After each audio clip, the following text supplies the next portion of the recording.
చక్కని సీతకి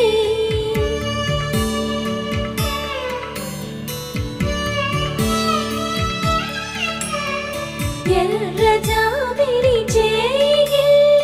రాముడేడని అడుగుతుంటే